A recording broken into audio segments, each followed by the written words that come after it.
चराचर जगत में व्याप्त ओम नित्य वंदनीय माँ भारती और लोक शिक्षा समिति बिहार की ओर से आयोजित प्रांतीय प्रधानाचार्य सम्मेलन के इस उद्घाटन समारोह में मुख्य अतिथि के रूप में उपस्थित यहाँ के लोकप्रिय विधायक सम्माननीय वीरेंद्र कुमार जी,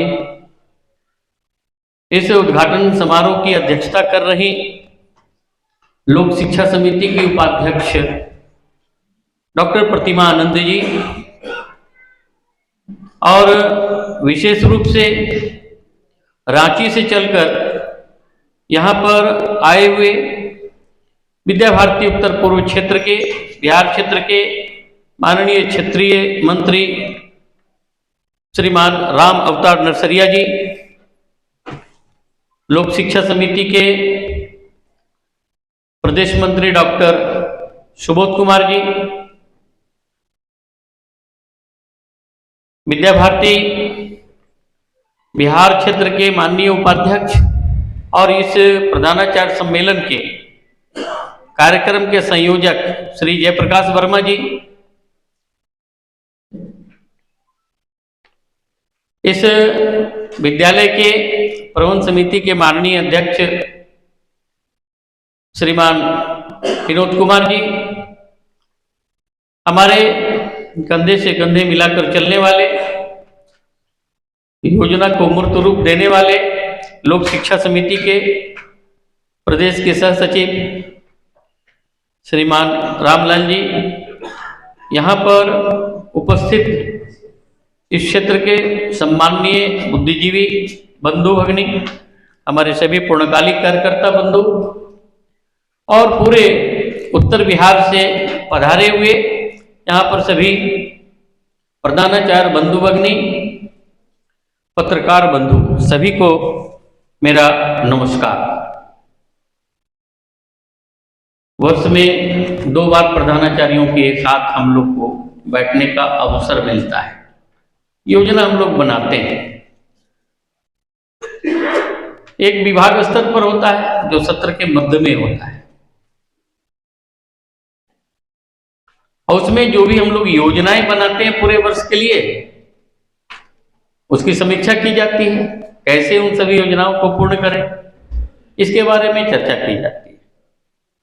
और दूसरा होता है प्रधानाचार्य सम्मेलन, जिसमें पूरे प्रांत से सभी प्रधानाचार्य यहाँ पर आते हैं, पूरे वर्ष भर की योजनाएं बनती हैं, चिंतन मंथन होता है। विद्या भारती अखिल भारतीय स्तर पर जो भी विषय आते हैं उसका क्रियान्वयन किस प्रकार से हो, इस पर हम लोग चर्चा करते हैं, वार्ता करते हैं और योजना बनाते हैं। उसी दृष्टिकोण से यहाँ पर हम लोग 15 से लेकर के 18 फरवरी तक इसी विद्यालय प्रांगण में ये 4 दिनों का आवासीय सम्मेलन है। इसमें हम लोग योजना बनाएंगे, आगे की कार्रवाई करेंगे।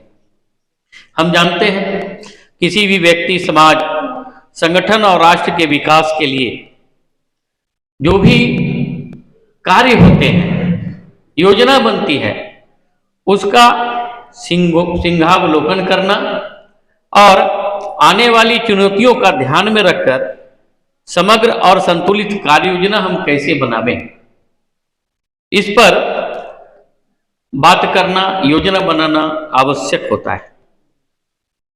और कोई भी योजना बनाते हैं क्रियान्वयन के लिए और उसके विकास के लिए एक अच्छी स्थिति का निर्माण हो, इसके लिए भी कहा है, चलत्येकेन पादेन तिष्ठत् यत्तेन केन पंडितः ना समीक्षेयम परम स्थानम पूर्व मायातनम त्यजेत, अर्थात प्रगति में सावधानी रखना उसी प्रकार आवश्यक है जैसे आगे बढ़ते समय हमारा एक पैर दूसरे पैर के स्थान को अच्छी तरह देखे बिना आगे नहीं रखता, गिरने की संभावना रहती है। उसी प्रकार हमें जो भी योजना बनाते हैं उसमें समय और सावधानी रखना आवश्यक होता है।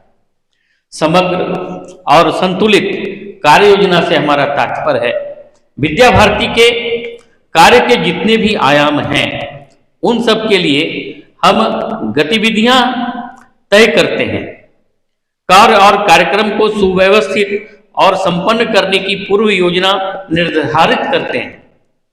भैया बहन, आचार्य समिति, पूर्व छात्र, अभिभावक, पूर्व आचार्य, मातृभारती जो माताओं का संगठन है, विद्वत परिषद जो विद्वत जनों का संगठन है, आदि सबके विकास के दृष्टि से विविध कार्यक्रमों का निर्धारण करना होता है।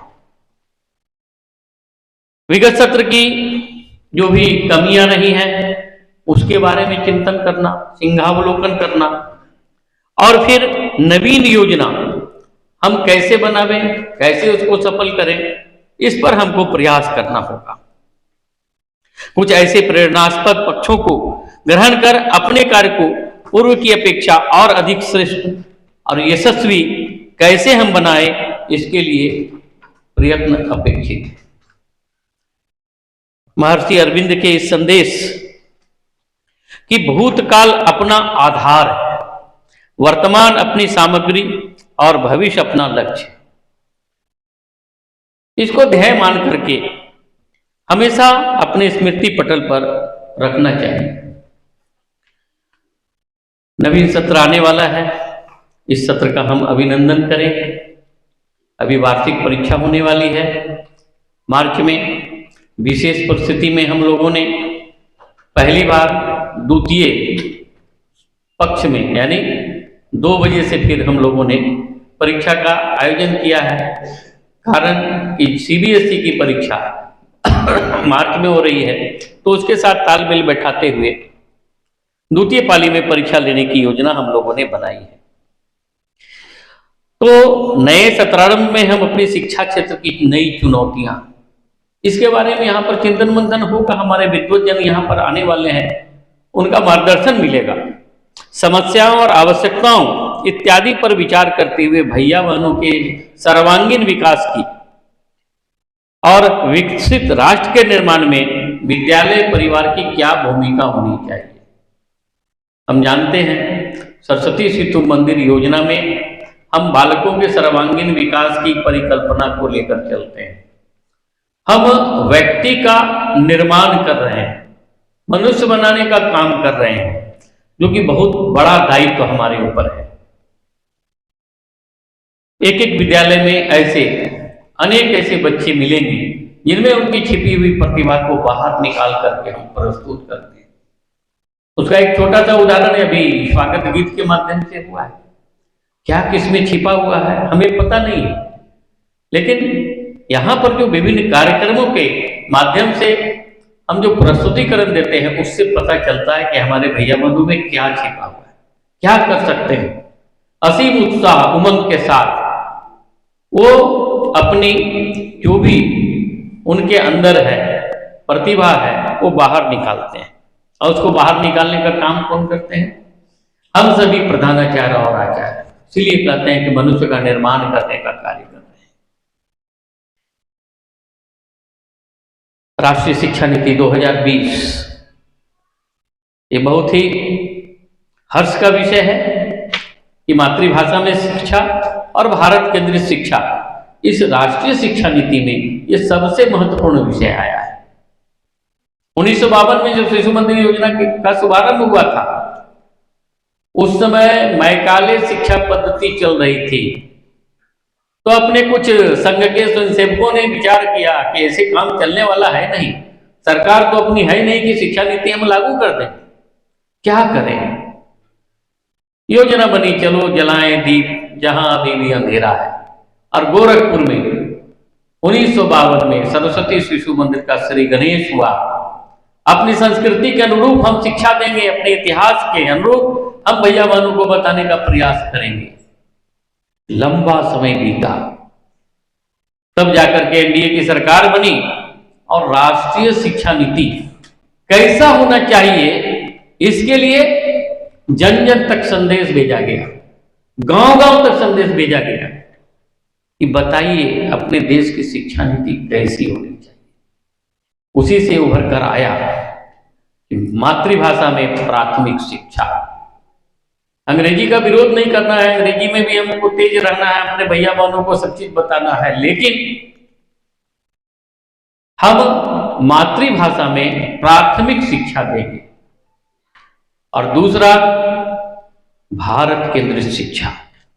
कोई भी विषय पढ़ाएं उसमें अपनी मातृभूमि से संबंधित बात हो, भारत माता से संबंधित बात हो, अपने राष्ट्र से संबंधित बात हो। तो राष्ट्रीय शिक्षा नीति 2020 से बनी हुआ कि इसका क्रियान्वयन कैसे होगा। और मैं समझता हूं कि अपने लोक शिक्षा समिति में जितने भी यहाँ पर प्रधानाचार्य बैठे हुए हैं, सभी ने राष्ट्रीय शिक्षा नीति के क्रियान्वयन से संबंधित कार्यशालाओं में उपस्थित होकर उसमें भाग लिया है, चिंतन मनन किया है। और सभी अपने आचार्यों को भी, ऐसे लगभग 1600 आचार्य हैं हमारे, वो भी राष्ट्रीय शिक्षा नीति से अवगत हो गए हैं।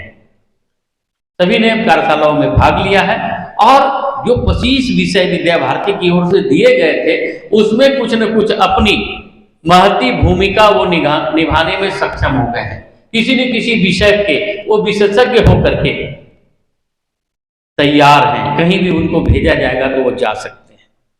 तो राष्ट्रीय शिक्षा नीति का क्रियान्वयन बहुत बड़ा विषय है और उसमें हम सभी को लगना है। 4 दिनों में राष्ट्रीय शिक्षा नीति से संबंधित भी बहुत सारे विषय आने वाले हैं, तो यहां पर हम उसके बारे में विचार करेंगे। 2025 ये बहुत ही महत्वपूर्ण है। 1925 में राष्ट्रीय स्वयंसेवक संघ की स्थापना विजयादशमी के दिन हुआ और 2025 में शताब्दी वर्ष आने वाला है। आज से ही नहीं, हम लोग 6 वर्ष पहले से त्रिवर्षीय योजना बना रहे हैं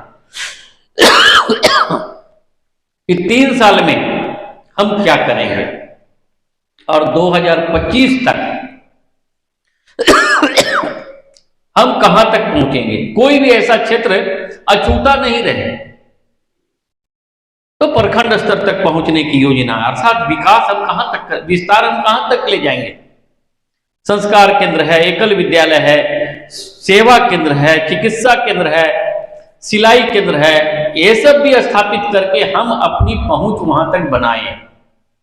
विद्यालय तो चल ही रहे हैं, इसके साथ एक और आह्वान किया गया है जिसकी योजना को लेकर हम चल रहे हैं कि 2025 तक प्रत्येक जिला केंद्र पर अपना एक +2 विद्यालय स्थापित हो जाए।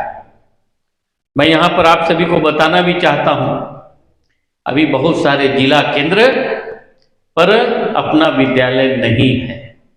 वहां पर हम कैसे स्थापित करें, इसके लिए कमर कस के तैयार होना पड़ेगा। सामाजिक, आर्थिक सभी प्रकार की समस्याएं वहां पर मिलेगी, तो कैसे उसको दूर करते हुए हम आगे बढ़ सकते हैं, इसके लिए हम लोग को भी प्रयास करना होगा। विद्या भारती योजना में जब इसकी गूंज पूरे विदेश तक में गई तो हमारे विद्या भारती के अधिकारी बताते हैं, माननीय ब्रह्मदेव शर्मा जी उस समय संगठन मंत्री थे, उन्होंने बताया कि विद्या भारती पर शोध करने के लिए कुछ विद्यार्थी आने वाले हैं। अब शोध करने के लिए आने वाले हैं तो कौन सा विद्यालय दिखाया जाए। हम तो देख रहे हैं कोई भी विद्यालय ऐसा नहीं है कि परिपूर्ण है सभी तरह से, फिर भी हम उन विद्यालयों को कैसे परिपूर्ण करेंगे। अब तो लोग देखने के लिए भी आ रहे हैं विदेश से, तो विद्या भारती के विद्यालयों का महत्व बहुत ऊपर उठ गया है, तो हम दिखाएं तो क्या दिखाएं। तो अपने से सोचना है कि हमारा विद्यालय कैसा है, किस परिस्थिति में हम चला रहे हैं। तो योजना बनी कि क्या करें हम। अभी तक तो विद्यालय ही चला रहे थे, हम अपनी मातृभाषा में शिक्षा देने का काम, भारतीय संस्कृति के अनुरूप शिक्षा देने का काम, ये सब कर रहे हैं, लेकिन हम समाज में पूर्ण रूप से कैसे दिखाए कि हमारा विद्यालय एक नंबर का है। अपने सह सरकारवा माननीय गोपाल कृष्ण गोपाल जी कहते हैं कि अपना सभी विद्यालय आदर्श विद्यालय के रूप में खड़ा हो। तो आदर्श विद्यालय कैसे बनेगा, इसके लिए गहन चिंतन मंथन हुआ कि शोध करने के लिए बाहर से आ रहे हैं लोग, उनको हम क्या दिखलाएंगे। तो जो हमारा सबसे बड़ा विद्यालय था, लखनऊ का विद्यालय था, कुरुक्षेत्र का विद्यालय था, नेहरू नगर दिल्ली का विद्यालय था, वो सब विद्यालय दिखलाने के लिए वहां पर कार्यकर्ता को बताया गया, उन्होंने दिखलाया। लेकिन हो गया कि नहीं, अब हमारा सभी विद्यालय व्यवस्थित सुव्यवस्थित हो, इसके लिए हमको क्या करना होगा। तो आदर्श विद्यालय की कल्पना बनी और ऐसे 36 लोग पूरे देश से एक साथ बैठे कि अपना विद्यालय आदर्श कैसे बने, इसके लिए हम लोग को क्या क्या करना पड़ेगा। और बहुत सारे बिंदु उभर कर आए हैं, इस पर भी हम लोग चर्चा करेंगे 4 दिनों में। तो राष्ट्रीय, इसके लिए हम सबको प्रयास करने की आवश्यकता है।